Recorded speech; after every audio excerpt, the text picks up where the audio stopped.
Welcome to the OtherWorldsGG Community Cast. This is episode number 56. I am Table for Two, and I'm joined by Mellified and Alien Pickle. How y'all doing? Good. It's a lovely day. I'm excited to be talking about games with you guys. How you doing, Alien? I'm sore all over, and I'm glad that I'm not out there working on that chicken coop right now. Yeah, man, that was quite a project. Quite a project, huh?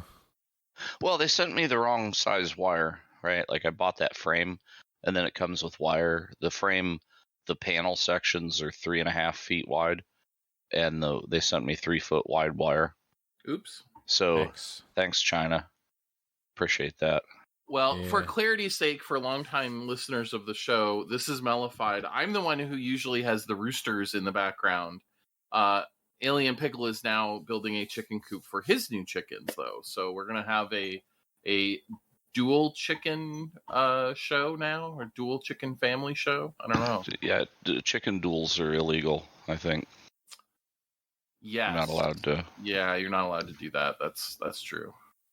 Yikes. Well, we are actually recording this the following weekend of our last recording. Usually we do these every other week, but I'm going to be gone out of town for a little while, and so we're kind of doing news a little sooner than normal.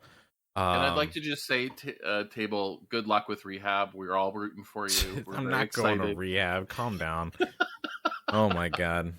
If anything, if you call going into the mountains and kind of getting some fresh air rehab, then yes, I'm going to rehab. So, Wow.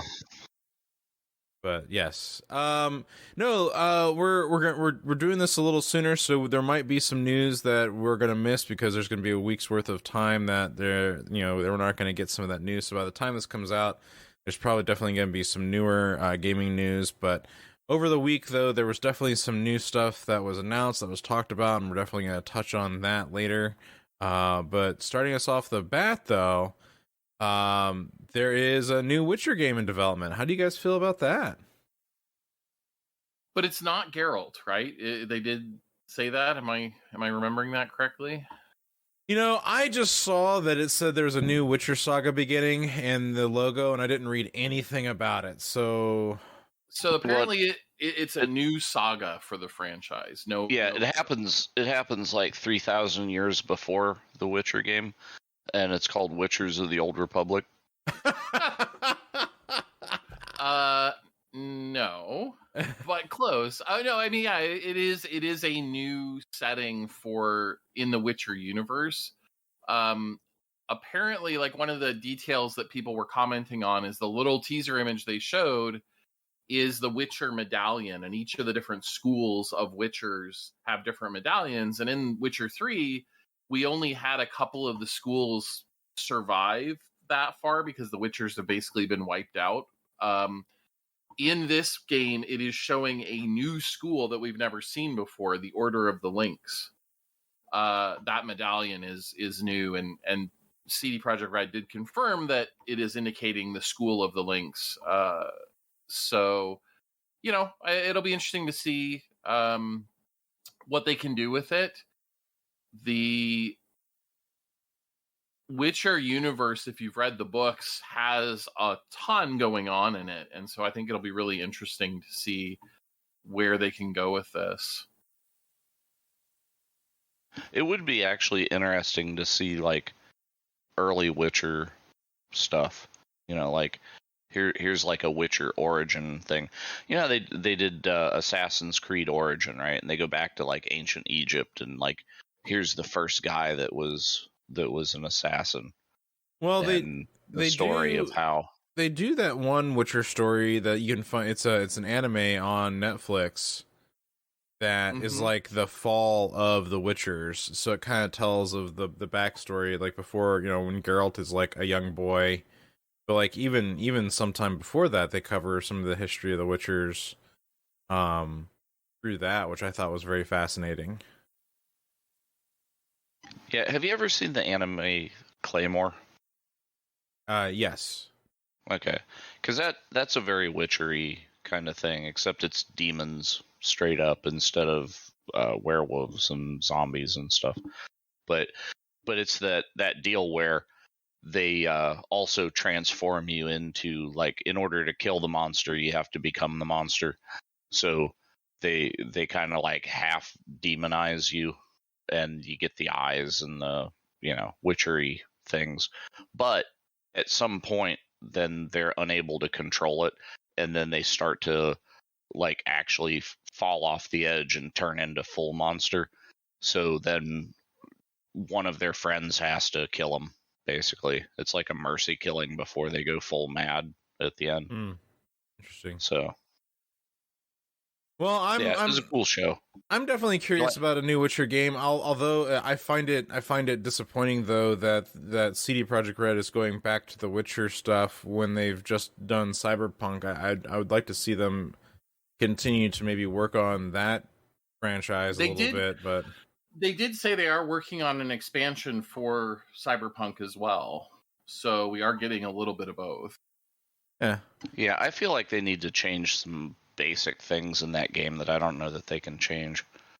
It's stuff like the way that the cops, instead of the police just like showing up, they kind of teleport in. Kind of deal. Things like that is kind of goofy, right? So it should be more like GTA, honestly. It's like, I got like 3 stars on me, so this type of police starts to spawn in, but they spawn like out of sight or something. It's not just like there's nothing behind me and then suddenly I'm getting shot in the back and I turn around and it's the cops. Well, how did you get in here? It was like a sealed room. So yeah.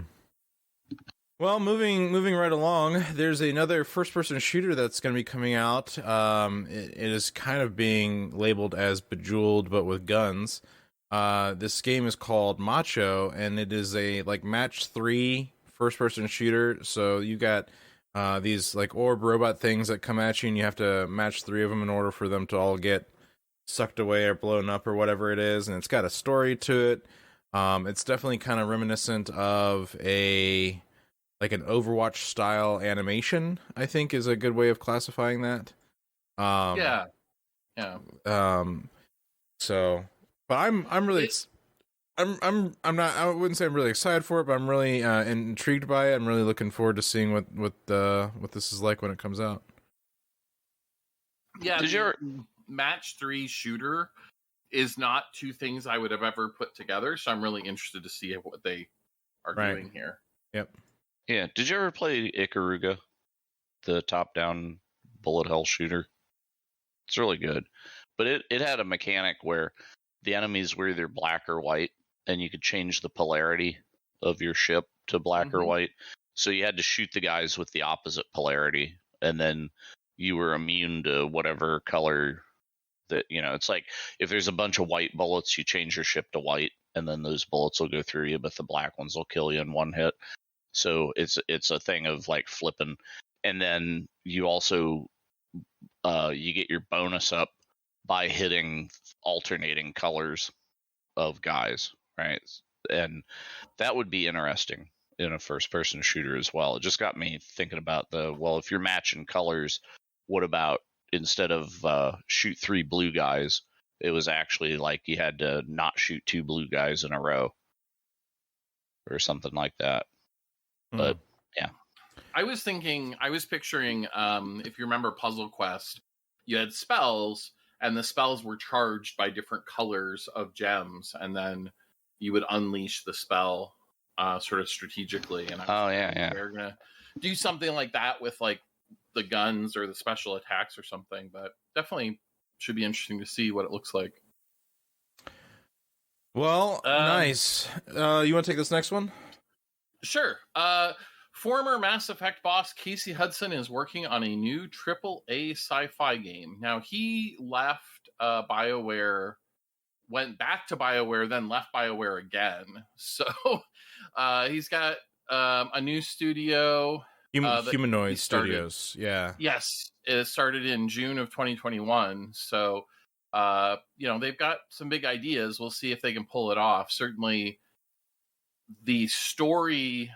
I just so vividly remember one of the E3 previews of the original Mass Effect when they were showing like super tactical gameplay where you're guiding your squad around. It reminded me a lot of the first Dragon Age game, where it was almost like a tactical RPG.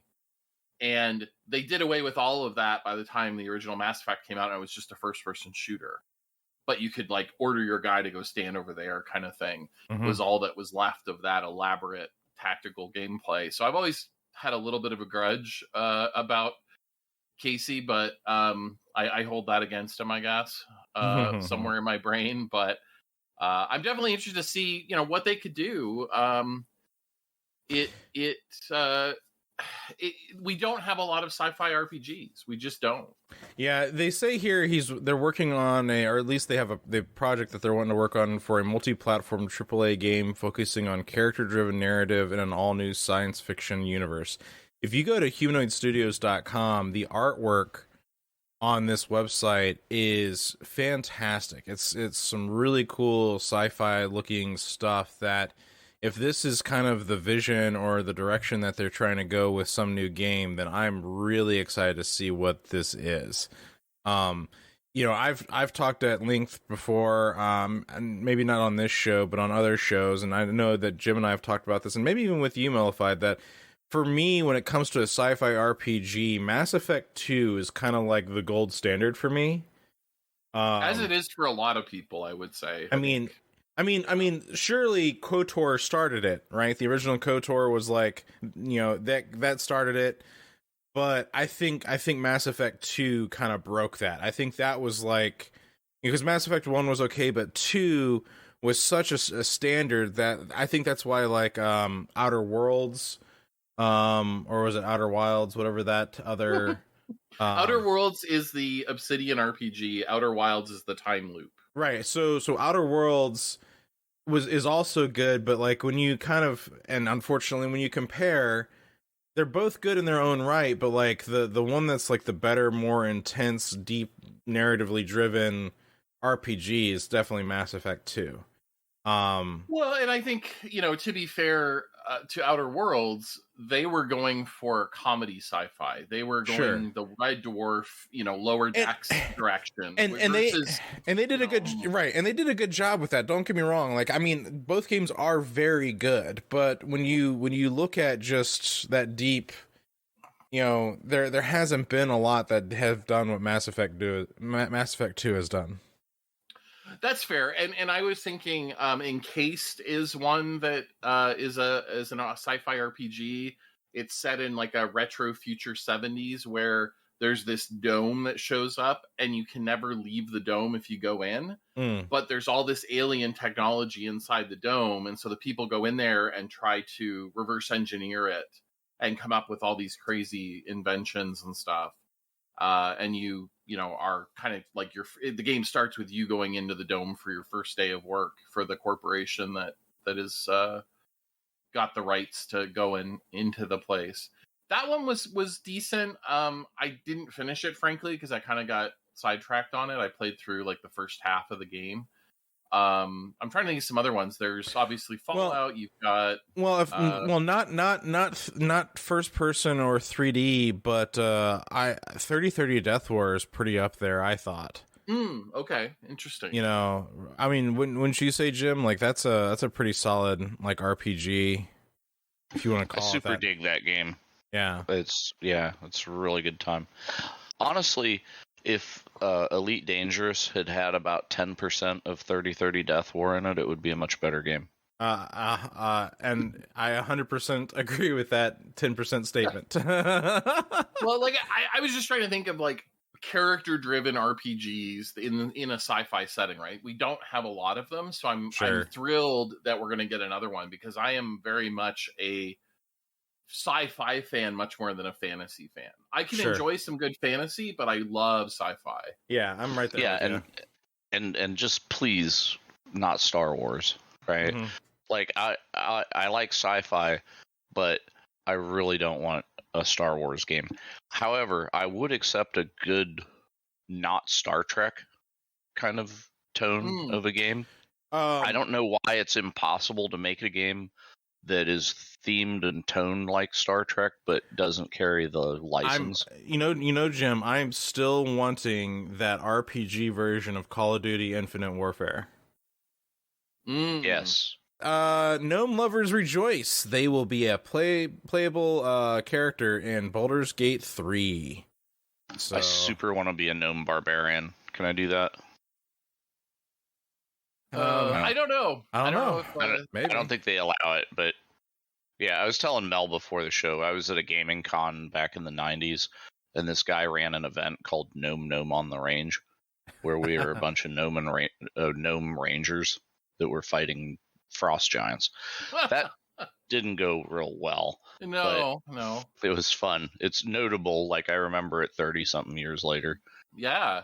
I just last night finished the campaign for Solasta, which is the open source 5th edition D&D rules based RPG. Yeah, I played that game. It did a lot of very interesting things. I mean, I love the tactical gameplay. The story was meh. The character design and art was not great, but the actual moment to moment combat was fan-friggin-tastic.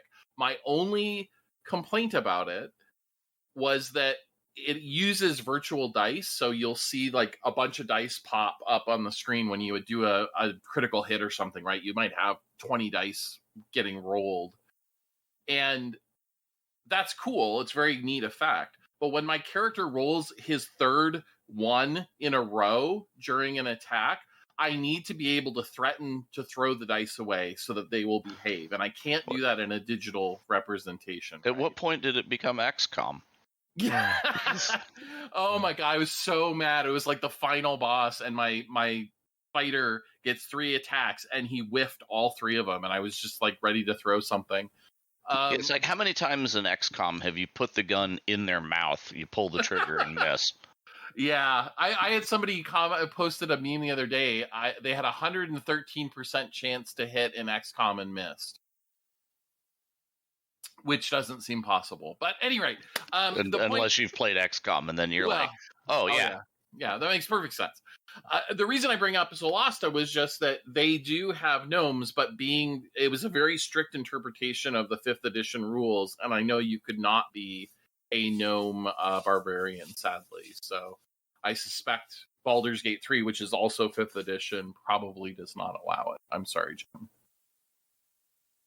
All right, what do we got? Forever Skies is a new post-apocalyptic survival game. But the kind of hook is your base that you use is a giant blimp. So you get to fly around Earth and look for resources and get supplies and things like that. This looks really slick. It does, yeah. I mean, the graphics look really good. It's got that like, oh my God, destroyed skyscrapers and civilization's been trashed kind of thing. There's lots of nasty storms. I believe it's a climate disaster in this that befalls us. And you're looking for things like, H2O, water purifiers, plants, that kind of stuff. And you can even decorate your blimp. And it does have 4-player co-op. So that is a big hook for me. I'm looking for that. It's coming to early access late 2022 on Steam. So we do have a little bit of a wait, but it does look really cool. Adding that to the wish list. Let's go. Yes, indeed. Let's see. Microsoft Flight Simulator got yet another update. This time, Spain and Portugal. The Iberian Peninsula got the super duper graphics update and more accurate landscape and things. So if you're looking to tour the Iberian Peninsula, Microsoft's got you covered. All right. Slay the Spire just got a fan expansion called Downfall, which allows you to play as the monsters in the game.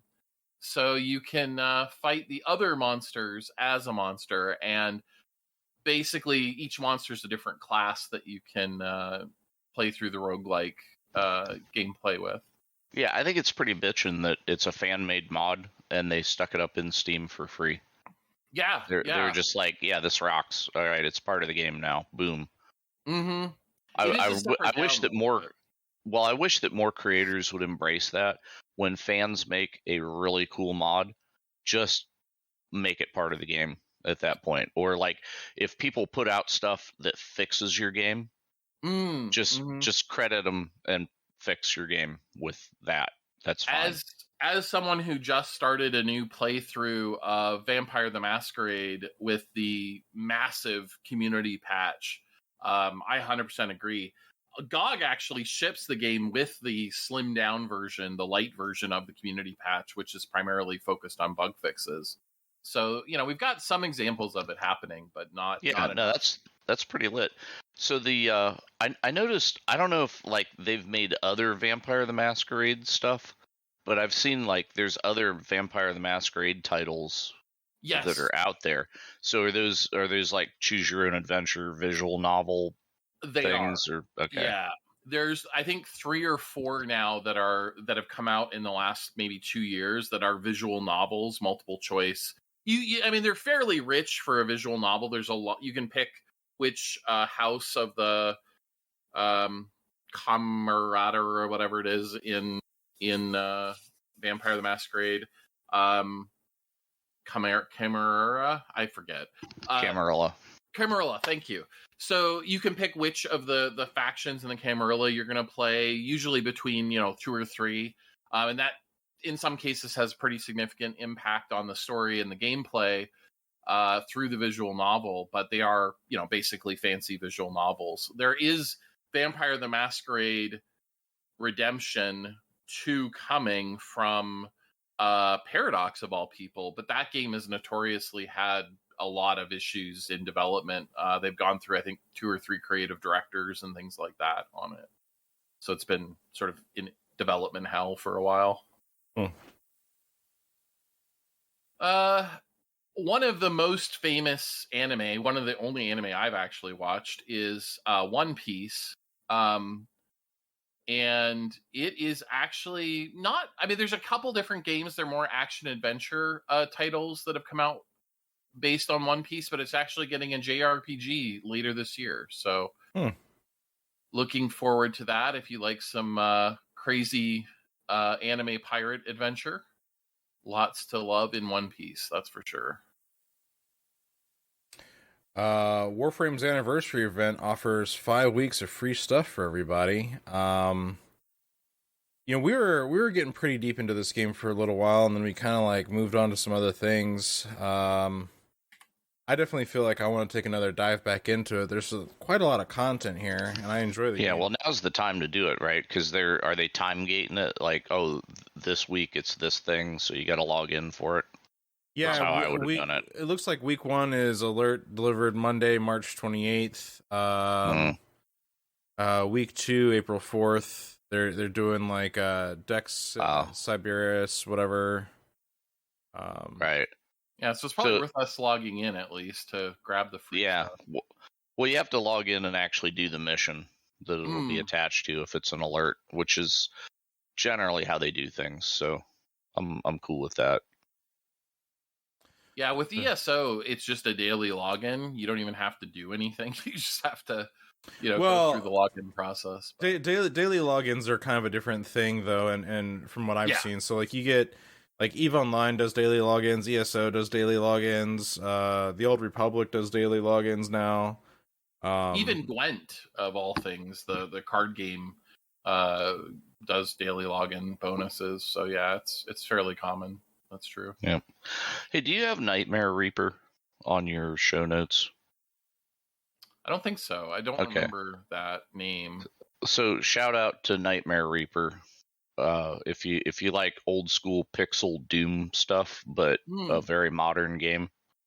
10 of 10. It's good times. Humble Bundle playing it right now, actually.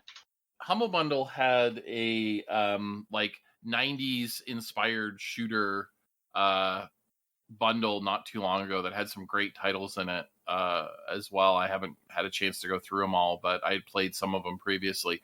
This one was Nightmare Reaper. Yes. Saying, Jim? Okay. Yep. Got it. Cool. I'll have to check that out. I love the 90s FPS game stuff, so that definitely sounds up my alley. Yeah, it looks like a 90s FPS in the same way that what was it called? Ion Maiden, but it had to change its name because Iron Maiden sued him. So whatever the heck that game is, it's not Build Engine though. It's like its own thing. I don't know what it even is. But it's it's like you're a patient in an asylum, and every time you go to sleep, you wake up in the dungeon nightmare world, fighting demons and weird stuff. So it's pretty cool. Neat. It's pretty amazing what people do in Minecraft all the time. The things that they build in Minecraft. And here is yet another thing on the list of stuff that people have built in Minecraft is the ability to play none other than Wordle in Minecraft. And yeah, apparently it took some pretty crazy math to pull it off. But Wordle, for those of you who don't know, is a simple text game that you can play. There's been a bunch of spin-offs that have happened from it because of this, where you essentially get a word of the day and you get 6 chances to figure out what it is. And, by caching or by putting a little cookie on your PC, it kind of keeps your track of it for you. So, there's one reason, I guess, not to delete cookies, but... I actually have to click accept on all those dialogues that keep popping up. Is that what you're telling? I guess, but it's interesting. It's interesting though that in Minecraft now they've actually got a system where they have it, I think, in English and French. You can add tons of your own custom little things to it. You can play with friends. It's cool, but I just don't find the effort worth it. But that's just me. But anyway. Did you guys play the Stanley Parable? I don't remember it, but I swear I played it. When I saw this article, I was like, God, I'm trying to remember what that game even is, because it's been...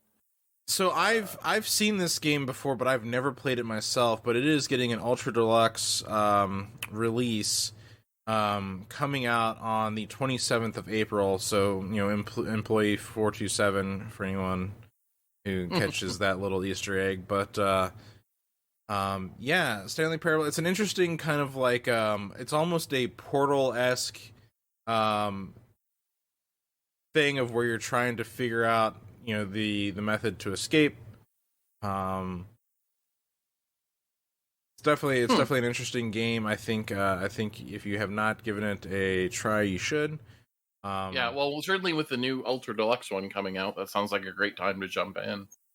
Yeah, you're essentially following a narrator's instructions. It gets pretty often to the absurd in a lot of ways. It gets kind of in Portal 2 where you're you run off the beaten path into behind the walls, and you're in the infrastructure of the building, and there's a lot of that kind of stuff that happens here too. So very cool. I would definitely put it in the same, if Portal was a genre, I would put Stanley Parable in that genre. Got it. Well, let's jump ahead to our next preview. And I should say, normally I tend not to put previews in our show notes in our news section because, we'll talk about them when they come out. But unless there's something really notable, I tend not to do a lot of previews. But because our schedule's a little wonky, we only had a week's worth of news to talk about. So we have a couple previews in here just to help us get you a full hour of interesting stuff. And this next game caught my attention.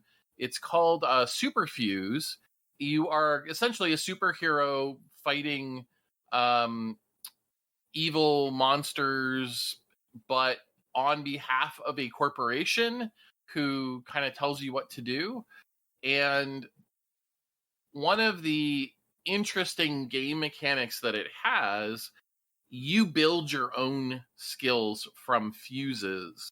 So you might have a beam splitter that you attach to an ice beam, and now it suddenly shoots out in 2 directions. But then you can add a particle fuse, and now all of a sudden it shoots, instead of a beam, it shoots little bullets out.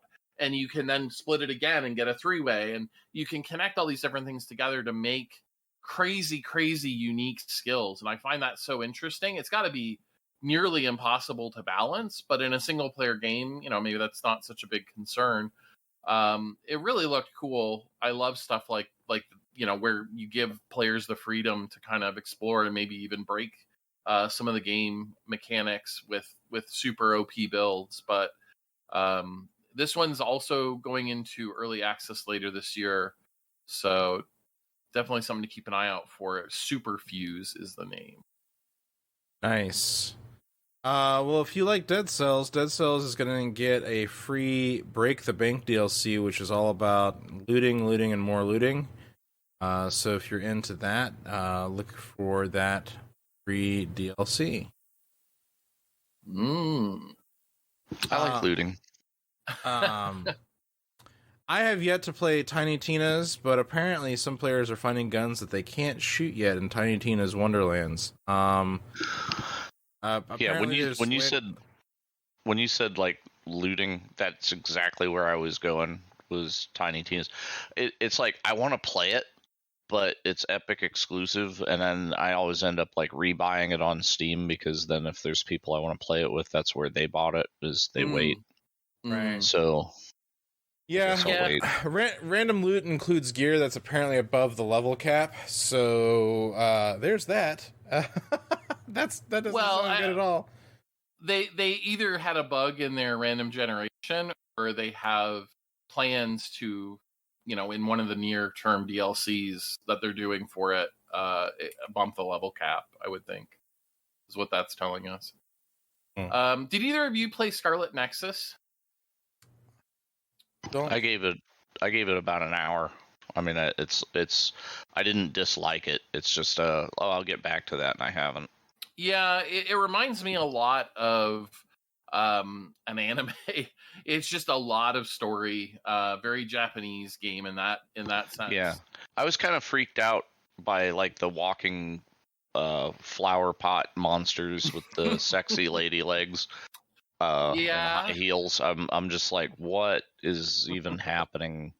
Yeah, it's got some unique character design, or monster design. I'll agree with you there. They are apparently doing an update to the game to add a new difficulty, very easy story difficulty, so that players who maybe are having a little bit of a hard time with the combat can still enjoy the story. So something to look forward to when you go back to it. Well, moving on to our Xbox and PC section, do you guys know that you can actually get software on Steam? There's actually a lot of people I've talked to that don't realize that there's actually like a software category on Steam. I love Start menu replacement, Start 11, Start 10. You can get that on Steam, as well as their Fences desktop management. But does it require you to be logged into Steam to launch it, or you just bought it through Steam? And okay, because there have been some software things that it was like, oh well, Steam has to be running before. Well, like I have Display Fusion that I bought through Steam, and it launches on its own without Steam.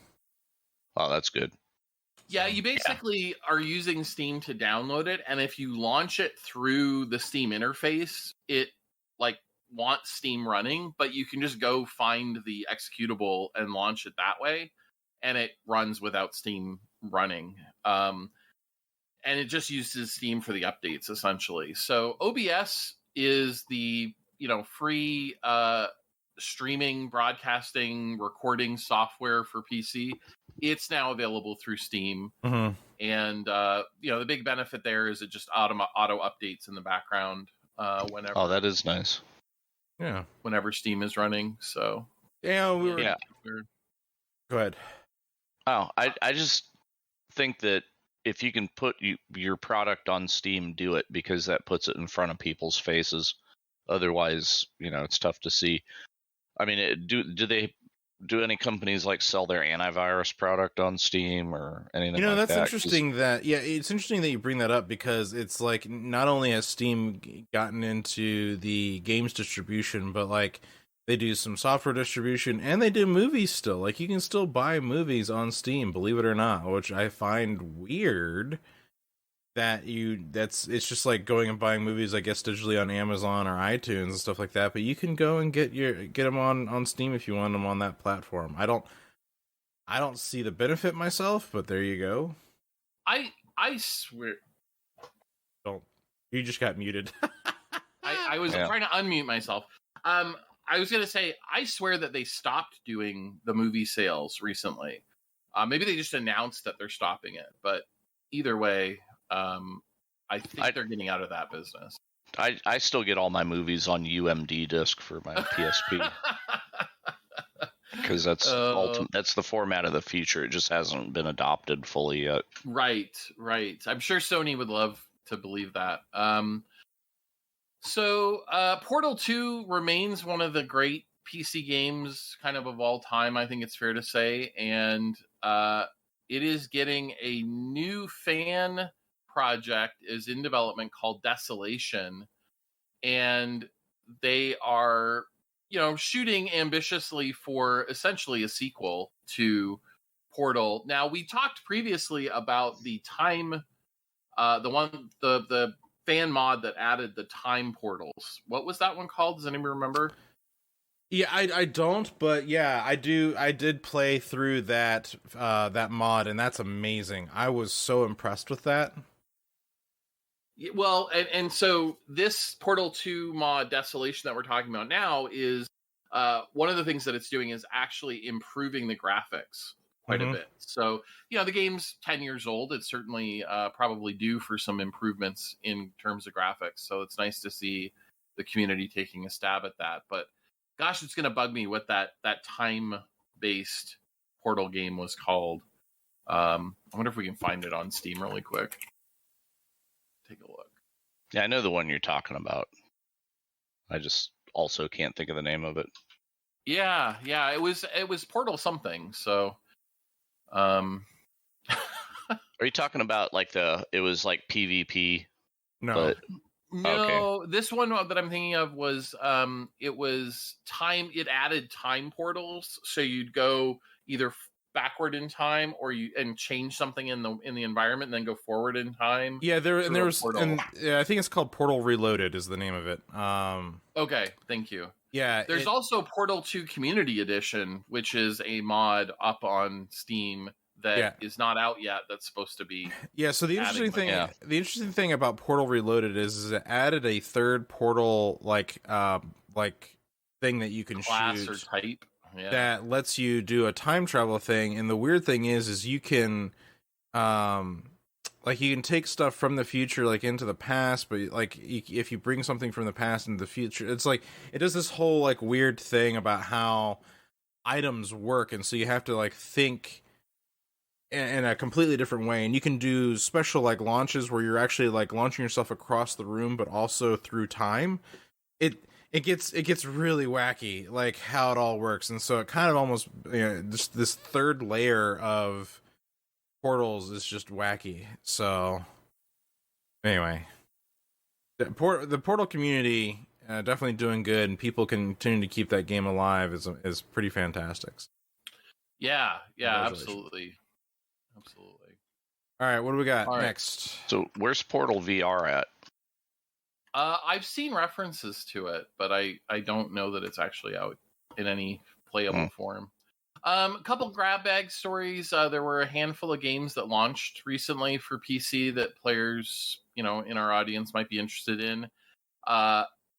There's a cowboy versus fantasy creatures game called Weird West. Weird West. That looked pretty interesting. So, that's one to check out. We also got a first-person stealth game called Abermore, and the Death Stranding director's cut that adds fishing to the Death Stranding gameplay, which I know we all thought it desperately needed, is available on Steam. If you bought the Steam version, the director's cut is a $10 upgrade right now. I think that's permanent price, actually. I shouldn't say right now. So you can grab that if you want to play it, but it is a separate game. It is not like DLC, unfortunately, first one. So you're going to uninstall the first one and install this new one. And there is a manual save migration process. So if this is something you're going to do, definitely make sure you know how to do that if you've got a game save that you want to preserve. You know, as much as I like the original game, I just don't know if I need $10 worth of fishing. It did add other stuff to it, to be fair. I just don't know. See, they weren't even the list. They didn't even so much like reveal the fishing part as like, oh, well, you get like Steam crossover things. So you get like a head crab hat that you can wear and whatever. And I was like, yeah, $10 for that. No, this should have been free. So I don't know. All right. Well, I didn't even know about the fishing part, and I like read the page. That's how. that was the only thing I remembered about it from when it was announced. So, yeah, that's why that one caught my attention. Maybe it's not a major feature in their mind. The Abermore game I just mentioned, interestingly, is sitting at 32% on Steam. 25% of the 24 user ratings are negative, so maybe not that one. All right, so this next one I am super excited about.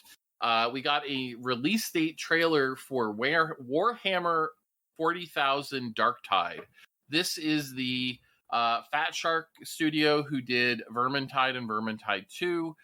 Fantastic co-op gameplay where you and three friends are, fighting your way through hordes of rat men in the original fantasy Warhammer universe. This new game, though, is their sci-fi setting, and gosh, it looks really cool. I love, as we said earlier in the show, science fiction. I love Warhammer 40K much more so than the original Warhammer fantasy stuff because of that, I guess. And so this one really... So this is straight up 40K Vermintide. Yes. Okay. See, that's all I wanted for Space Hulk to be, and they didn't do that. So yeah, Space Hulk's it was so close, but not. Right. Well, it looks like this is going to be that, and interestingly, it is PC and Xbox exclusive. There won't be a PlayStation or Switch version. I don't know if we know about crossplay. I haven't seen any word on that, but super excited for this. It does come out in September of this year, so I will be there on day one, I'm sure. I wonder if it's going to be also a Game Pass thing, because they have been putting Warhammer stuff on Game Pass recently. So yeah, maybe. I don't know if Vermintide ever made it to Game Pass. Top of my head, but I already owned it, so I didn't follow it. But yeah, that'd be interesting. Yeah, we ought to play that some community night. Get some Verm on.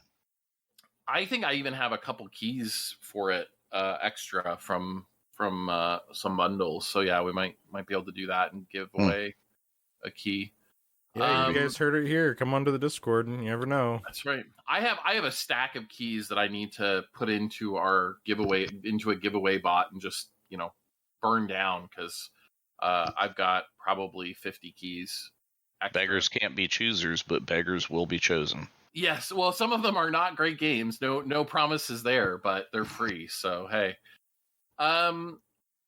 moving on to our next story, I just wanted to highlight this. The Steam Deck came out at the end of February, so a little over a month ago. I got mine last week. Actually, we were talking about it on the show. It had showed up while we were recording. So I've had about a week to play with mine, and I don't want to get too far down that rabbit hole. I think we're going to talk about that on our next show, maybe give some impressions. But I did want to highlight, because the Steam Deck is running Linux and most games are designed for Windows, Valve has a technology called Proton that translates the Windows API calls into something Linux can understand. This isn't emulation, it's more of a translation, and it's much, much faster than emulation. But obviously, there's a lot of compatibility challenges doing something like that. And so Valve has a certification program where they're going through and testing. What they say is every game on Steam is their goal. But they've gotten through a little over 2,000 titles, close to 2,300 titles as of this recording. Of that, 805 are verified, which means it meets all of the standards that Valve has set for games on the Steam Deck. It runs good. It looks good. You can read the text. It works with the controller. They have a list of criteria. So about 35% are verified. We also have another category, playable, which means you can play it, but there might be a couple little things here or there that are annoying. Sometimes the font's too small. Sometimes there's a launcher that you kind of have to deal with manually before you can get into the game. And that's 33%. And then the last category is unsupported, which means it just won't work. And that's 31.6%. So what we're seeing is about 2/3 of the games on Steam are playable on the Steam Deck of the 2,300 that they've tested, which is pretty good. I mean, all things considered, I would not expect to be able to run 2/3 of the games on Steam on Linux. That kind of was shocking to me. There's also some stuff that like lets you play GOG and Epic, right? Yes. So I actually have the Heroic launcher installed, which is a open source third-party launcher for GOG and Epic games. And it can run on Windows, it can run on Mac, it can run on Linux. So you install that, you log into your Epic account and your GOG account, you can download those games and play them. I actually also managed to get Assassin's Creed Valhalla running. I have an Ubisoft Plus subscription on PC. So I installed the Ubisoft launcher, added it to Steam, and then I could run it through the Linux compatibility layer and install Assassin's Creed and then play Assassin's Creed that way. And it worked. I mean, it was a little fiddly. There's some Linuxy nerdery there, but it was definitely doable. Well, the thing to me that I find really fascinating about the Steam Deck is that they made other people's launchers compatible. Mm-hmm. Right? So it's just like, oh, I want to play an Ubi game. It's not on Steam. Okay. Yeah, you can do it. Absolutely. They've also got RetroArch and Emu Station and one other emulation kind of front end working on the Steam Deck. So if you want to do emulation stuff, there's a ton of choices there. So it is definitely rough around the edges.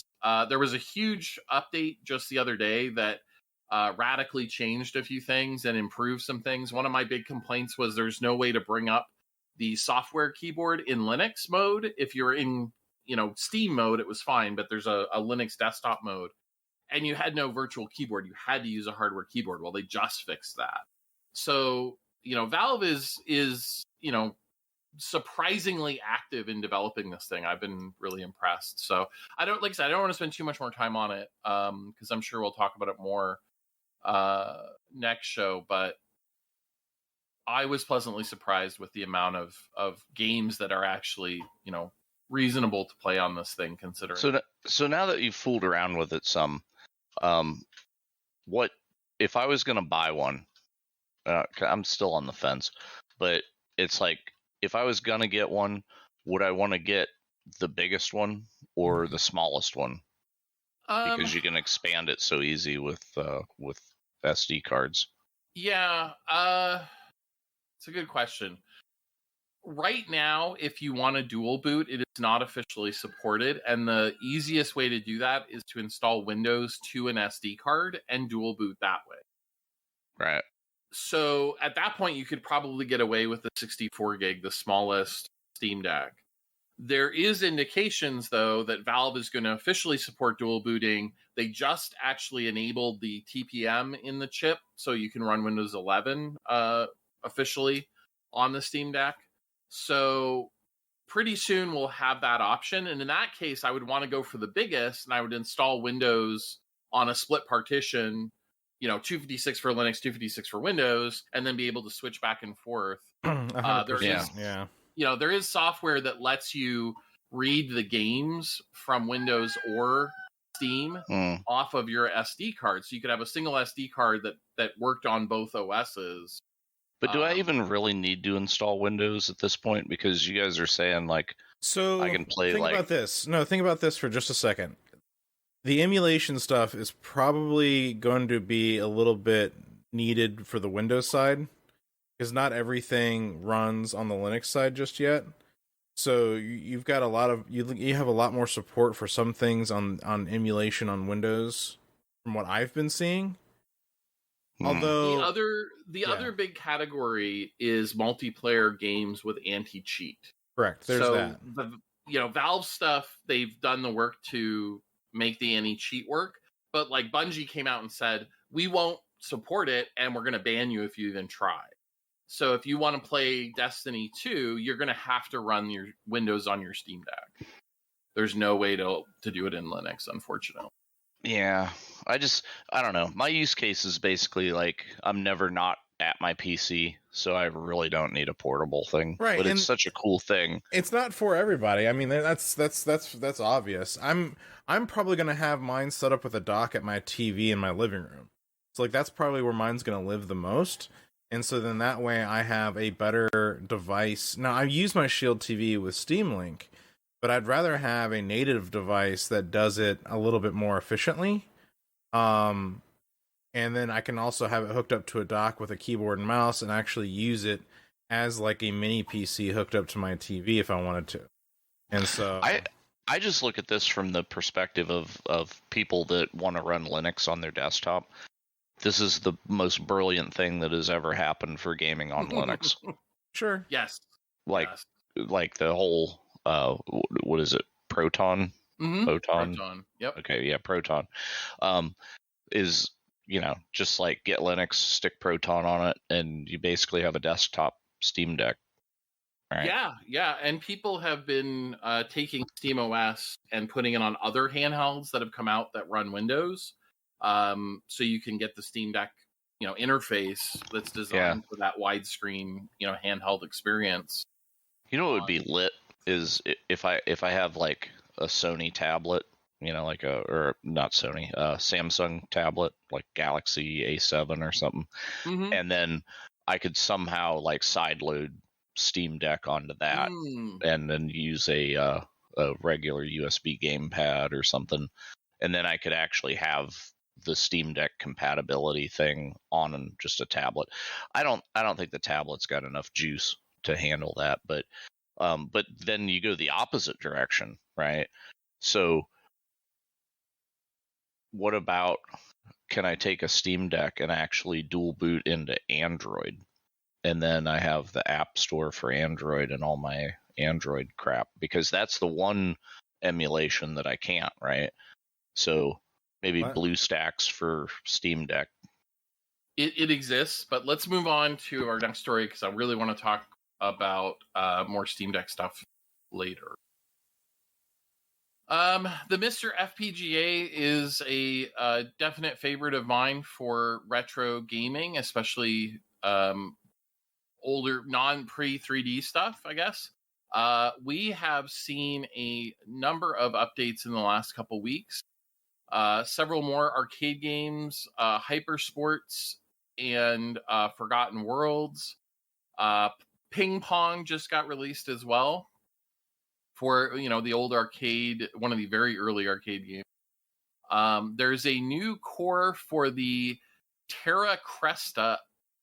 It's a older arcade system, and it was used for some vertical shooters. Moon Cresta is the most notable, or I'm sorry, Terra Cresta is the vertical shooter game that it emulates. We now have network support for the MT32 Pi, which allows you to emulate the old sound modules that Roland pioneered for early PCs. So you can do that over the network rather than needing a wire, which is pretty nice. We've got some additional mappers for the NES, which allows some of the very specialized games to be played, particularly some of the Data East titles used specialized cartridge mappers. There is now a help system in the Mister, which is kind of cool because there's just not an easy way on the system itself to reference documentation for the cores, and now you can do that through the menus. So, there always are a handful of updates and fixes and patches and things happening for the Mister, but those are some of the highlights. I think the help system in particular, something definitely to check out. And Table, I know this is actually, I thought this was so cool for you. You and I have talked before about how you like doing emulation on your, I think it was your mobile device, because you wanted to make sure you had your saves available as you're making progress through different. Am I remembering that correctly? Well, my concern is if I solely play, let's say, like on a mobile device, yet then I also want to play on my PC, it kind of makes it harder to do that. Or like, having a physical device somewhere else in the house that I also like to play on. Like, I can have an emulated game in 3 different locations, but trying to work with the save files in all those locations becomes difficult. Well, and especially because the emulators don't always use the same format for the saves as, right. the Mister does or the original hardware does, even if you have a way to get the save off of the original hardware. So somebody has solved this problem for you. Interesting. There is a project online. It's a web-based tool where you upload your save file. It converts it to kind of an intermediate RAW format, and then you can output it to whatever format you want. And it works for a ton of different consoles. So super cool. But that's a manual thing, right? So like each time I move from one device to another. This would probably be more useful if you were migrating from, say, your phone to the Mister as your primary. Yeah, that makes sense. Okay, yeah, no, that's cool. It's nice to have a conversion tool in general, though. Like, especially if I'm wanting to move devices. Yeah, what I was thinking, like on your phone, it's easy to pull up a web page, upload that file, and then spit it out, and email it to yourself or whatever to get it on a different device. So I do have my Mister set up to copy my saves to my NAS, so I can play on 2 different Misters and have my saves synced, which has been helpful. But this was neat to be able to go between formats. I have an N64 memory card, for example, that has an SD card that I can pop out and put in a PC and access the saves. And same for Dreamcast, actually. Nice. So there is a Half-Life Alyx mod going to our VR news that basically creates a John Wick VR game. This looks super cool. Enough said. My gosh. I'm down. Yeah. Alyx looks beautiful to begin with, and they really did a good job of making you feel like you're in a John Wick game. There's 2 chapters available. Chapter 1, The Extraction, and Chapter 2, Art of War, was just released. So keep an eye out for this. It looks really, really good. Excellent. All right, so let's see. Additionally, we got some news from the Meta, which was formerly Oculus, part of Facebook. Quest did a showcase of new games, and a couple titles caught my attention. One of them is Among Us VR. No thoughts on this? No, that's actually quite interesting. So recently, Among Us also did some pretty big overhauls to their base game. With like a friends list. There's actually an in-games friends list now. More cosmetic type items. They even did a thing with Microsoft where you could actually have like a Master Chief suit, and have like some Spartan armor on your. And last night I was playing with a whole group of friends, and I happened to be so whatever color you are is also the color of your armor, and I happened to be red, and a buddy of mine happened to be blue, and so the joke for the night was like red versus blue all night long. And so, yeah, that it's pretty cool. I like this. I like I've seen some modded Among Us VR stuff already, where people have kind of built and used like the models in VR for playing like their own custom kind of like Among Us in VR. Having something more official, I think, is going to be pretty slick. Yeah, and the other game that we heard about, I should clarify that the Oculus showcase is coming up. These are kind of previews of things that are going to be shown at the showcase. So we haven't seen necessarily a whole lot about them, but we will see more at that showcase in June. The other game, though, that was announced was Cities, as in City Skylines, is getting a VR version. So we're going to see being able to kind of fly over the city and manipulate things. Kind of reminds me of like a Populous style game almost, but Yeah, a little with more bit. of that SimCity gameplay. So kind of interesting. Definitely interesting. Also, there's a game for Quest called Unplugged, and one of the things that it does is it uses the hand tracking feature of the Quest devices to allow you to play air guitar. So rather than having like a plastic guitar and playing along with the song, you just kind of do the finger movements, and the game tracks your hands and, you know, basically grades you on your performance that way. Well, they're adding a new instrument. So take a wild guess as to what instrument they're going to be adding to this. Is it more cowbell? Not far from it. We're getting a triangle. I have to. I hate April Fools because of all the stupid stories that get posted, and like I fall for them every time, so it just annoys me. I had to double check this wasn't an April Fool's story, but it isn't. It was posted on March 30th, so if it was, they were very early. Wow, they've got a full on demo video and everything. Oh yeah, gosh, no, funny. they're showing. I don't recall many rock bands using the triangle on stage. Maybe I just haven't been listening to the right bands. But this one threw me for a bit of a loop, I admit. A little bit, not gonna lie. They could just put out like Triangle Hero. Oh no. Well, there's already a triangle strategy, so there we go. Yeah.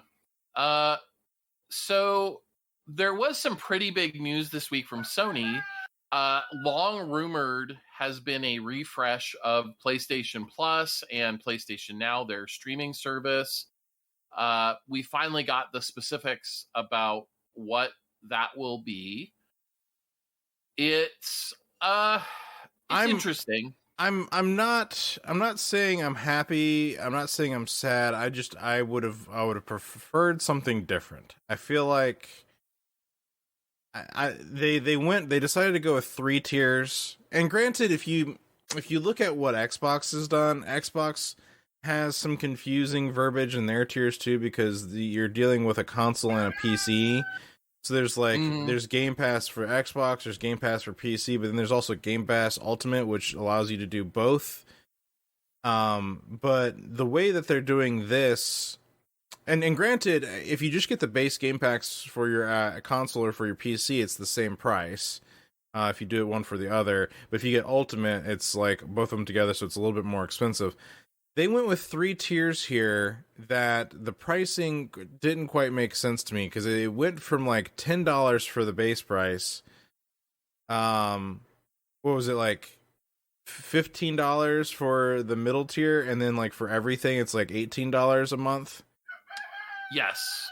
So you're 10, 15, and 18 are the 3 tiers. I was, and so if you've already got PlayStation Plus as it is right now, you're just going to go ahead and get rolled over into the base tier that they're coming out with, is the way that I read that. And then you could upgrade it and get like an additional like 400 something games on the middle tier if you upgrade. And then if you go to the full on tier, they add in another 350. So it's like 700 and something total games if you have their full tier, and that includes PS1, PS2, PS3, some PSP stuff, I think is what I read. So the base tiers, like you said, 400 games, and they are downloadable PS4 and PS5 titles. The middle tier expands that with another 340 games from the PlayStation 3 to original PlayStation and PSP era. So what does the high tier then do? Cloud gaming. It allows you to stream games like to your PC, so you can play all of the like a ton of games from the PS3 library, which are not available really any other way unless you go back and buy a PS3, and you can stream those to your PS5, PS4. That's interesting because I could have sworn the middle tier is the one that did 400 and the high tier added the 340 because I feel like the higher tier was the one that added more games and extra cloud stuff. Yeah, pulling up their blog, that is what it is. So you don't get anything on the base tier. You don't get any of those. I'm sorry. Okay. I'm glad you clarified. My mistake. No, you're good. I just because you made me a little bit more excited to be like okay with having just the essential pack, but you don't get any of the added catalog of 400 games until you go to the plus extra, and then they have the middle plus tier, right? Yeah, which is the middle tier, and then their plus premium is their highest tier. I just feel like their pricing model needed to be compatible or with Microsoft's. And I think Microsoft might have, and I last I checked was still $15 a month for Ultimate. Now they might have raised that, and I'm not aware. But on the fly here. No, I mean the Game Pass Ultimate is still $15 a month, or you can try it. Yeah, you can try it for $1, which is also the nice. Like, I think that's how they really get people in. But yeah, so you can get Game Pass Ultimate for $15 a month, and that gets you the games with gold stuff. It gets you all the EA Play stuff. It gets you, all of those titles that keep coming out on, when they're launched. The rotating selection and then the launch titles. Yeah. I think the launch title idea is the big difference that I see between what Microsoft is doing, where every Microsoft published title is in Game Pass forever from day one, period. Yeah. Now, you don't get DLC, to be fair. Sure. Right. Well, and for what it's worth, and to throw PlayStation a bone, this is a good first move direction. I just think that they need to refine it, and I get that maybe they have a larger library that they're pulling to their plan, and I maybe can concede that there's more games going on with their plan because you're getting more arid games. You're getting PlayStation 1, PlayStation 2, PSP, PlayStation 3. PlayStation 4 and 5 stuff with their premium higher end one. So like I can get that you're maybe getting more for your money, but I still think that if you want buy-in from people, make it comparable. Like make those price points. Well, yeah, if it was like Gran Turismo 7 launch day access on Sony's service, right? Like their first party titles. Okay. But it ain't, so they lost. Yeah, that's the hard thing to compare here. But this is the right first step. They're moving in the right direction. I think they just need to do more. I think they need to refine it.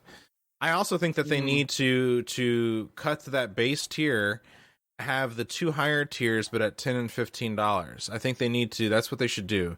Get rid of their base tier and make their base tier the one where you get those 400 games right out the buck, right there, and then you go with the higher tier of the additional games plus the cloud stuff, and because that's how Ultimate works. Like you don't get the cloud streaming with just base Game Pass. If you have Game Pass Ultimate, that's where you get the cloud streaming. That's where you get like the unified stuff between console and PC.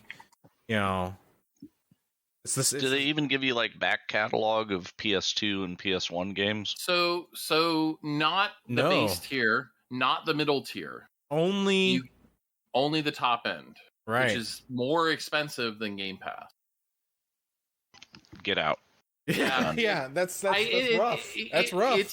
It's tough. Yeah, I mean, the to your point, the middle tier is interesting because it's focused on modern games. You're getting 400 PS4 and PS5 games that you can download to your PlayStation and play, which is not terrible, right?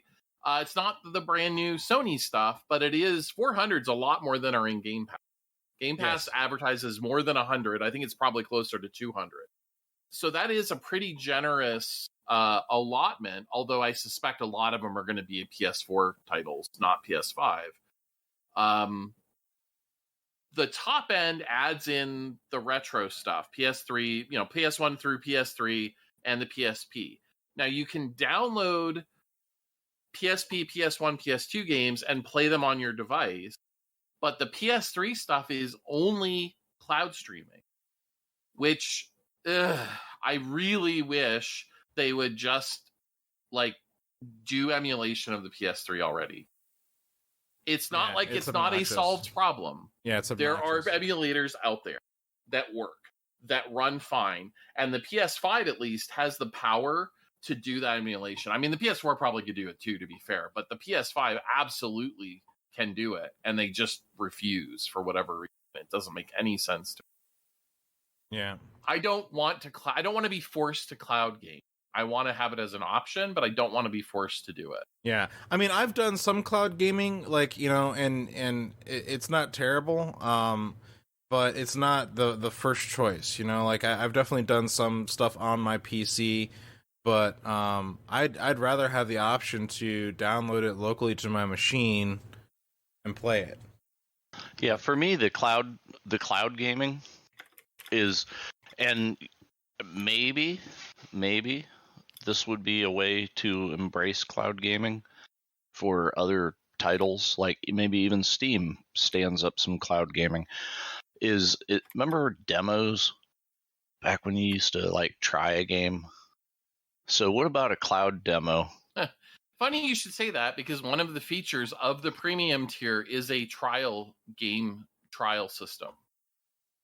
So they're restricting demos to the top end tier, which doesn't make any sense. Retarded. Because you want to sell games, right? Yep. So let me try this game, and I don't even have to download a demo, and you have complete control over how much access I have to that game. So it's not like, oh, well, we put a demo out, but we had to put our weird copy protection on it because remember when they were running for 2 years, Microsoft said, you pay $1, you get 3 months of Game Pass for $1. And that's how they hooked people in, because it's I've got access to all this stuff for 3 months for $1. I know so many people that are now paying for Game Pass Ultimate because they did that $1 thing. Yep. Sony needs to really, if they're really trying to get in on this stuff, they need to sell this, really sell this to the gamer. I just feel like even games that aren't part of Game Pass but they're available on their store, let me play the first hour of the game on the cloud, and then I'll know whether I want to buy that thing or not, rather than having a return policy or whatever that oh, the game sucked. It's well, you should have played the cloud demo, bro. No return. Sorry. Right. Save a lot of charge back to developers. Because don't developers have to pay? It's if I buy a game on Steam and refund it, the developers have to reimburse their cut, basically, of the thing or something, right? Basically, Valve doesn't refund their cut. So Valve takes 30%. So if it's a $10 game, the developer gets $7. But if I refund it, the developer has to pay back the $10. Valve keeps their $3 either way. So it costs the developer money when I return, as I understand it. Yeah, which opens the system to abuse, right? Developer puts a game out, instead of just review bombing it, you could refund bomb it and cost them a lot of money. Yeah, presumably, Valve would step in at some point and stop that. But yes, absolutely. So, at any rate, I think the PlayStation, it's interesting. I already have both PlayStation Plus and PlayStation Now subscriptions. So they emailed me to say, hey, you'll be automatically upgraded to the top tier. They haven't said, though. One of the big things was Microsoft was extremely generous with their conversion and what they gave you for credit when you did the migration to Game Pass Ultimate. And I haven't seen anything from Sony that really explained to me, well, if my PS Now and PlayStation Plus don't renew on the same day, so how does that work? They haven't really said. So I'm curious to see, because I think I have 2 years or a year and a half of PlayStation Now left, but I'm probably at 8 months of PS Plus. Well, not to leave Nintendo out. So, if you'd like to just straight up purchase Super Mario World for Super Nintendo for the 4th time, you could do that. So Sony's not so bad. Well, no, but the way here's the interesting thing about the Switch, and we can definitely talk about this in the next episode. But the interesting thing about the Switch is they've got this new online mode, essentially, that you like. It's like when you pay for their online service or whatever, like you do with Sony or with Xbox, you have to pay to be online, play games. You get access to like their Super Nintendo like emulation stuff. It downloads all of the whole pack, the whole wad to your machine, and you just have all of these Super Nintendo games that you can play because now you've got access to their online stuff, and it makes it so where it's just like my God, they finally did it.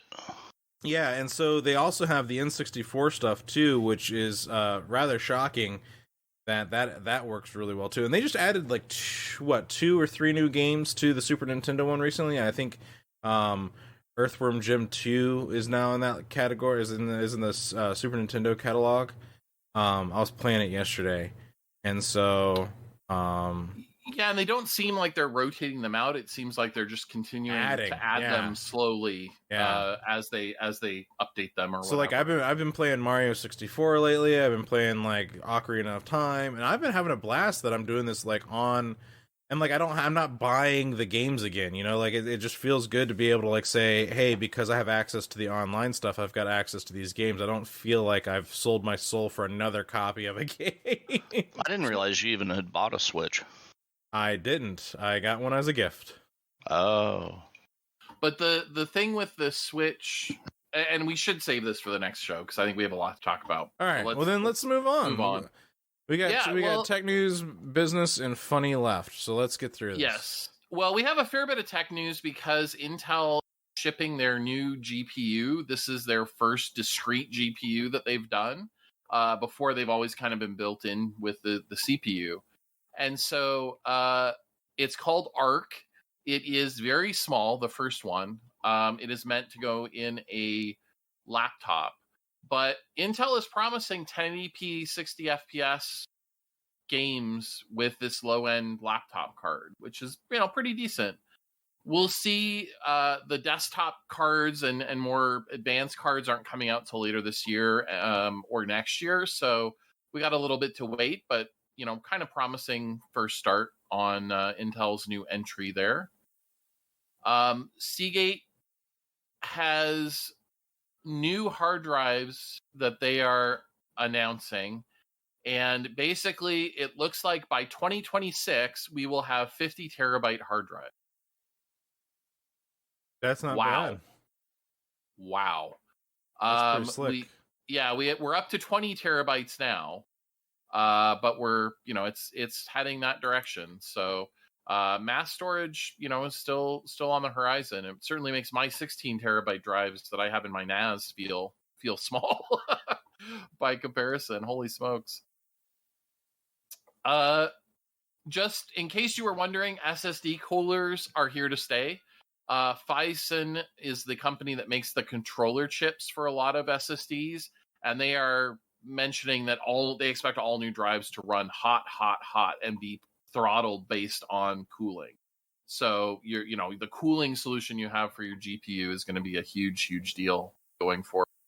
My motherboard, I know on my build I did 9 months ago, actually has motherboard spaces for the SSDs that are part of a metal cooling system for the board. So it's already started, I guess. Want to grab one of these other stories, Table? Oh boy, there's been a lot with the market, man. We've talked a little bit in the past about some of these fast load times with the direct storage. They're showing more with that. They're doing more with the direct storage stuff. So your games will load faster, and so people are doing more tests, and they're showing results with optimizing the I/O performance with direct storage. I think games that are running on like super fast SSDs are loading within like a second. Yeah, we talked about that on our last news show, I remember. Yeah, so that's pretty awesome. NVIDIA's RTX 4080 and 49 leaks point to extremely power-hungry cards. Not surprised there. I mean, I just feel like I'm still running on my 2070 Super and feeling really strong. You know, they came out with the 3000 series during the big, like, recession of cards because they were hard to get a hold of, and now they're talking about their 4000 series, which is not a surprise. They keep coming out with these faster cards, but I feel like we're at such a high pace of cards that are just so fast already still. Even from, like, a few generations back, they're just still so powerful. Yeah, yeah. Well, they're talking 600 watts just for the GPUs, which probably means a new power supply if you're planning on upgrading at a minimum. Yeah, so and then of course on top of that, the NVIDIA like Ultra Enthusiast RTX 3090 Ti graphics card is out now. Isn't this the one that's like ridiculously expensive though? Yes. Yes, it is. What was the price tag on this? Because this was I remember seeing the price tag on this and about my jaw hit the floor. It's just, I mean, if you're talking about Enthusiast, I think it's what, the $4,000 price tag or something like that. I'm trying to find the list price because I know. Remember that. It's saying right here. Okay, it's $4,000. That's more than like, you know, you could probably build 4 awesome gaming computers for that same price. You know, build out like a homeland for like you and your friends to play PC games on, because good lord. Yeah. It is crazy. Computers for you and your kids, Malify. That's what that is. Yeah. The worst part or best part about the 3090 Ti though is it is at best only 14% faster than the 3090. Stupid. So stupid. So you are paying. That's 14% more Bitcoin. Well, you're paying a huge premium, and that 14% is at 4K. If you go down to lower resolutions, it's closer to 1% better than the $2,000 3090. So it's for Bitcoin miners and suckers, basically. It sure seems like.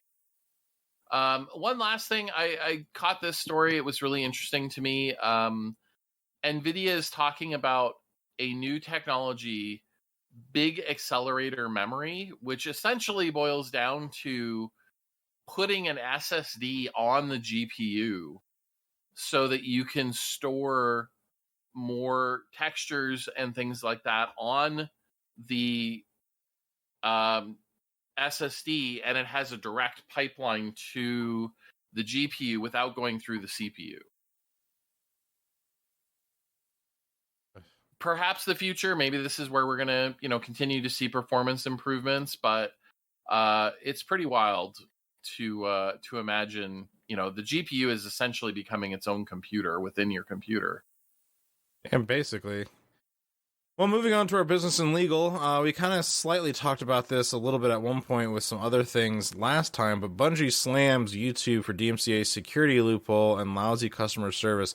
Yeah, it's interesting. I was reading some of the Twitch updates recently with their like copyright claim system and how they're going to start doing it with like music and stuff like that.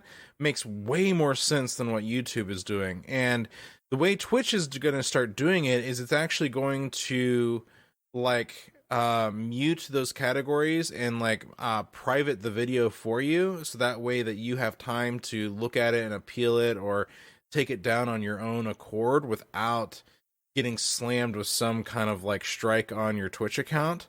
I really wish YouTube would do something similar to where it just doesn't affect people's like livelihoods so harshly. But yeah, anyway. Yeah, because they'll do an asshole thing, like they'll either take the video down, or the worst is they'll demonetize it, let everybody watch it when it didn't make any money, and then remonetize it and just be like, well, sorry about that. Sorry. Yeah. Right. So I would much rather it be access denied to the audience until I straighten it out, because then you're not burning my money. For all of my problems that I do have with Twitch, and I do enjoy Twitch. Twitch has a lot of good to it, and I know Malphite has to be careful here because he works for Twitch, but I'm speaking freely here, and that for all of the things that I do have issues with some of Twitch's decisions on how it operates its platform, some of the latest stuff that I've been seeing come from the platform in terms of how they handle this kind of stuff, I've actually been like, all right, these are good things. I like what they're doing here with some of this stuff. So there you go. I won't say much because, as you noted, I'm part of this, but one of the things that I like about Twitch is our mission very explicitly is to help creators make a living. And the things that Twitch does, if you look at them through that lens, sometimes that helps people understand the choices that are made. And I think the DMCA, copyright stuff is a great example. Twitch is doing something to help creators deal with this. Right. It is not Twitch's issue, right? This is a legal thing that the government has imposed on everybody. Right. So Twitch is trying to make it better for content creators to deal with.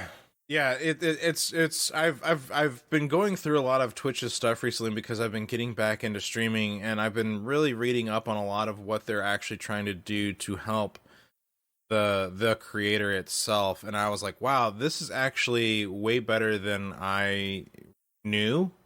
Once you really start reading into what's going on in their policies and stuff like that, I've my tune has changed a little bit. I do have some beef with a couple other things that are just my own personal opinions, but this stuff is really cool. So good job.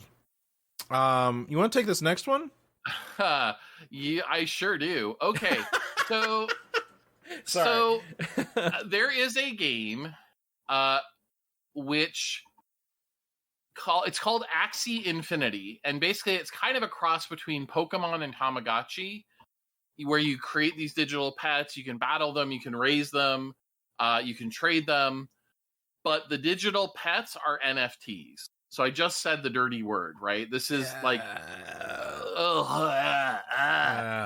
so gross, but okay, if somebody wants to make this game and this is what you want to do with your time and your money, your business, right? I think it's disgusting, but whatever. So hackers basically figured out how to steal $617 million worth of Ethereum that was basically involved in how the game transferred money back and forth. So they got into it and basically were able to hijack the funds being transferred through the game. Okay, but I'm shocked that this game would even have that much money involved in it that fast.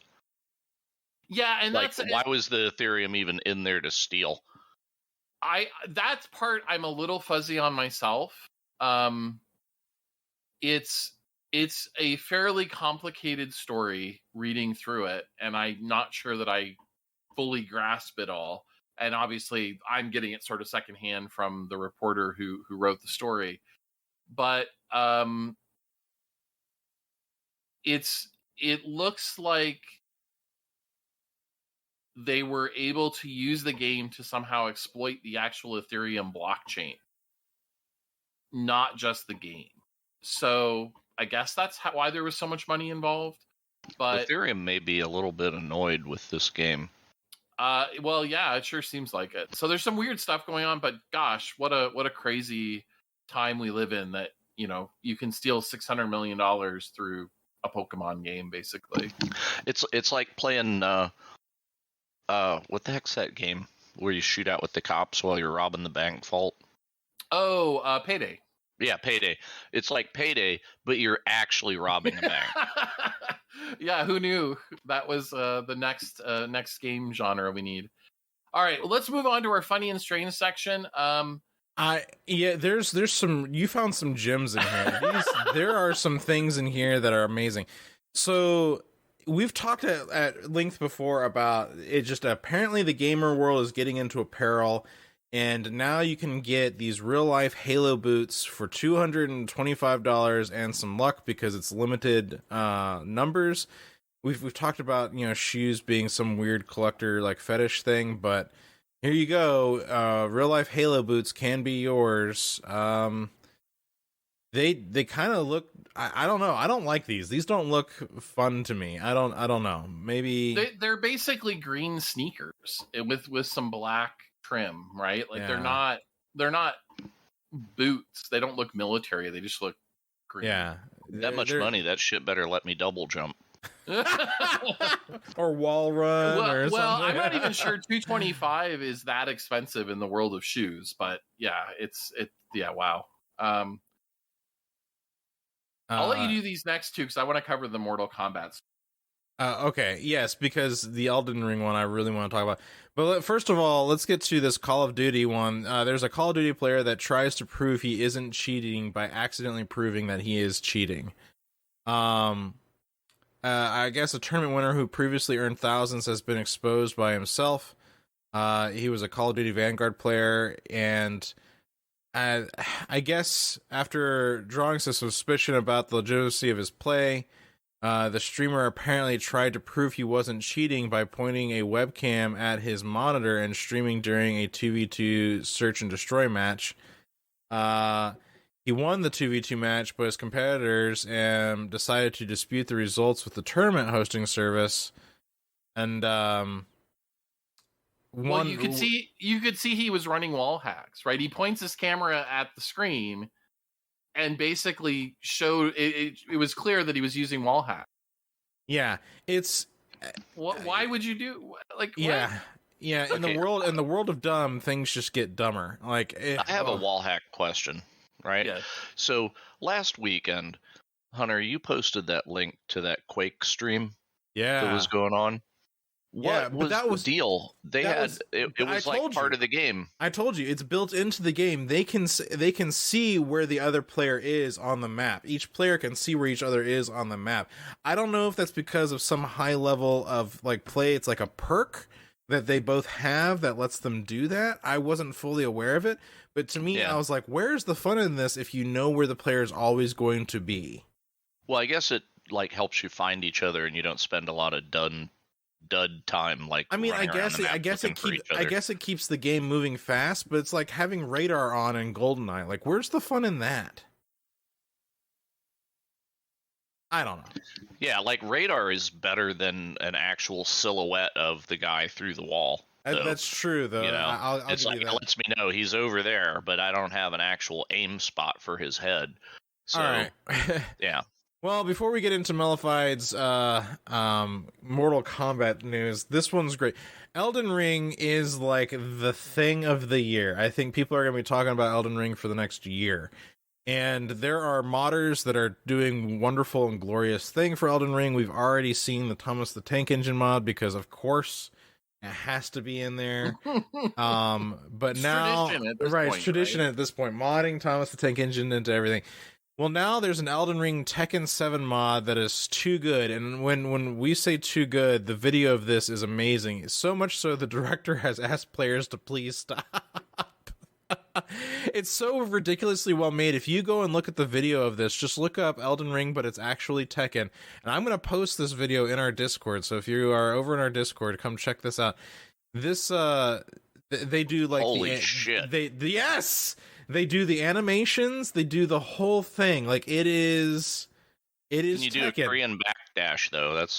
They do the whole gambit of like intros to, and then it's all side scrolly like fighting game style, and people are doing combos, and it's so good. I'm looking at this like, how did they mod these characters into Tekken? Right. It looks like it's actually Tekken, but it's not. It's Elden Ring. Yeah. Because if they'd have put Elden Ring stuff in Tekken, I'd be like, oh, okay. But to put Tekken in Elden Ring, you're right. I'm losing my mind. We decided to go post this in the fight stick forum right now. Yeah, it's just like we decided to put a fighting game into your Souls game, Well, and it's funny too because they're both published by Bandai Namco, so it's actually the same guy who directed Tekken 7 worked on Elden Ring. So when he found out about it, he basically was like, "Okay, that's super cool, guys, but don't knock it off. Like, you can't do this." This is really good. Now you know what's going to happen, right? People are going to like this so much that they're going to want an Elden Ring fighting game. They're actually going to call for it, I bet. Oh my Absolutely. god. It's really good. All right, well, take us out with these last two stories, Mel. Sure. Well, I'm going to start with this first one is about PC Gamer asked the question, why do Mortal Kombat 3 players insist on keyboard controls 27 years later? And it's kind of a long story, but I'll try to summarize. Midway in this era of the 90s was trying to create arcade-perfect ports of their games for every home console. And that kind of seems weird to us these days, but back then, arcade hardware was way better than what you could get at home. Like, it was actually special. And so when they went to port Mortal Kombat 3 to the PC, in that era, I'm sorry, this is the mid-2000s, not the 90s. I misspoke. But in this era, right, PCs were completely unstandardized. There were hundreds of choices for sound cards and, motherboards and all these different things. And so one of the things, though, that was not very advanced were joysticks. You basically had a 2-button, stick with the joystick on it. And so there was no other way to map all of the buttons and the analog stick to anything but the keyboard. And so this became the way that people played this game on PC and played it multiplayer because it actually did support LAN play at the time.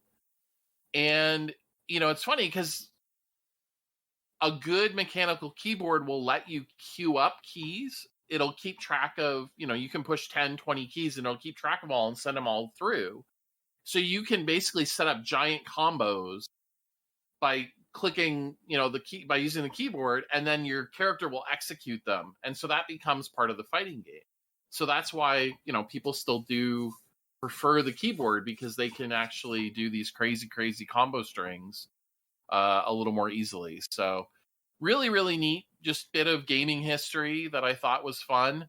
And it dovetails, in a strange way into the last story I'm going to talk about, which is Mortal Kombat is the reason that we have the ESRB and E3.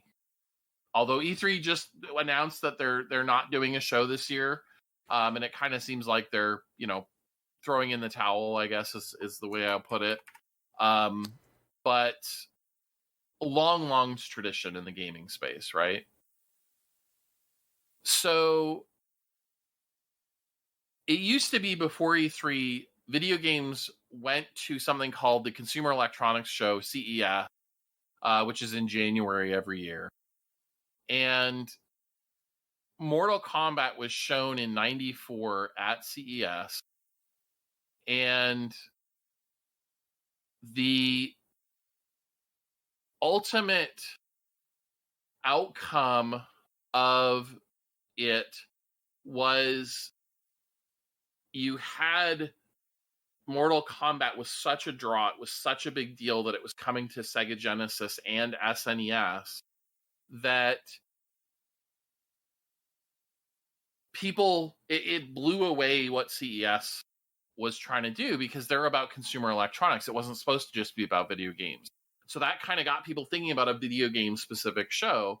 But also the game was, by today's standards, it seems so tame, but it was considered incredibly violent for the day, right? You had Sub-Zero freezing people and shattering them. You had Scorpion ripping people's spines out. Now, granted, it's pixelized graphics, super, super pixely, but it was so much more realistic than anything we'd had before that it just scared people. And so there was basically a group that got together and said, like, we can't just, put this out in the marketplace. There has to be some oversight. And that started with Nintendo, because Nintendo was considered a family console. And so there was discussions with the MPAA to adopt the movie rating system, but ultimately they didn't adopt it, and they went their own way and created the ESRB.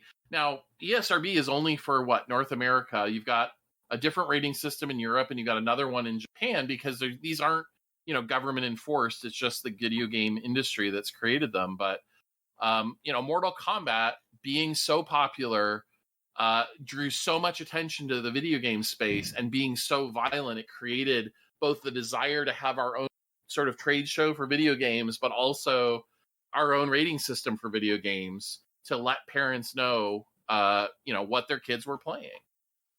Sadly, I swear we still see parents that have no idea what their kids are doing, that are handing their 9-year-old GTA, their 12-year-old Call of Duty. These games are rated M for a reason, folks. They're probably not appropriate for most kids.